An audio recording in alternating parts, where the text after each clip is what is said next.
ஓம் திருமூலதேவர் திருவடிகள் போற்றி. ஓம் திருவள்ளுவர் திருவடிகள் போற்றி.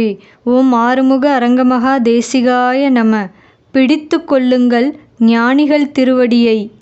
திருஞான சம்பந்தனும் திருமூலதேவனும் காளாங்கிநாதனும் போகமகரிஷியும் ராமலிங்க சாமியும் இவர்கள்தான் ஞானிகள் என்று அறிந்து திருவடியை பற்றாதவனுக்கு பொருள் கொடுத்தவன் நரகத்துக்கு போவான் என்பது நான் சொல்லவில்லை, திருமூலதேவன் சொல்றார்.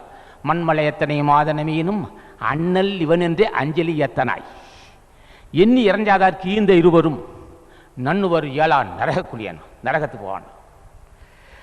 இப்போ இந்த பேசுகின்ற கருத்துக்கள் துறவு மேற்கொண்ட மக்களுக்கும் ஒரு அறிவுரையாகும். துறவு மேற்கொண்ட காவி கட்டுவதற்கு முன்னே சிந்திக்கணும் மனசு செம்மைப்பட்டதா? நமக்கு உணவுக்கு உத்தரவாதம் இருக்கா? உணவுக்கு உத்தரவாதம் இருக்கா? உடைக்கு உத்தரவாதம் இருக்கா? மற்றவன் பொய் சொல்லாத சூழ்நிலை வருமா என்று தெரிந்து நீ காவி கட்டு. ஜென்மத்தை கிடைத்திருப்பது நியாயம்தான். பக்திவான்கள் பேச்சில்லை. காவி கட்டினால் மட்டும் இந்த பண்பு இருக்க வேண்டும். இல்லை என்றால் மந்திரம் யாகம் போச்சு வந்துச்சு சொல்லி அருள் வாக்கிறவன் போட்டு புளிக்கிட்டு இருப்பான், தவறான பாதை காட்டுவான். நம்ம சொல்லுவோமா? என்ன காரணம்? இதனால் எந்த பயனும் இல்லை. இது ஒரு பக்தி, அது ஏதோ பக்தி, அது தள்ளு, அதை பற்றி என்ன பேச வேண்டிய அவசியம் இல்லை, அது அவர்கள் நிலை. இந்த துறையில் வருகின்ற மக்களுக்கு என்ன சொல்லணும்?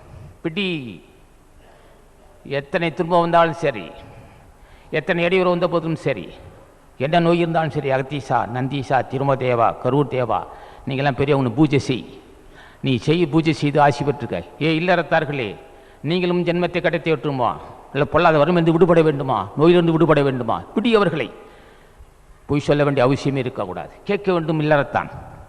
நான் பிறரை வஞ்சித்து பொருள் ஈட்டி என் பிள்ளைகளை நான் காப்பாற்றக்கூடாது.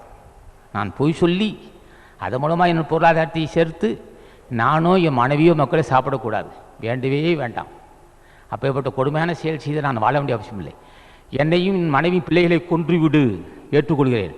மகனே பயப்படாதே, உன்னை விட மாட்டேன். என்னை நம்பிவிட்டாய், கேட்கின்றாய் அல்லவா? நான் பொய் சொல்லி பொருள் பெற்று என் மனைவி நானும் பிள்ளைகளும் வாழ வேண்டிய அவசியம் இல்லை ஐயா. பொய் சொல்லாமல் விவசாயம் செய்தாலும் சரி, தொழில் செய்தாலும் சரி, வியாபாரம் செய்தாலும் சரி, அதில் 4 காசு கிடைக்கட்டும், அதை வச்சு நான் வாழ்கிறேன் என்று கேட்கின்ற இல்லறத்தான் மிகப்பெரிய ஞானி அவன்.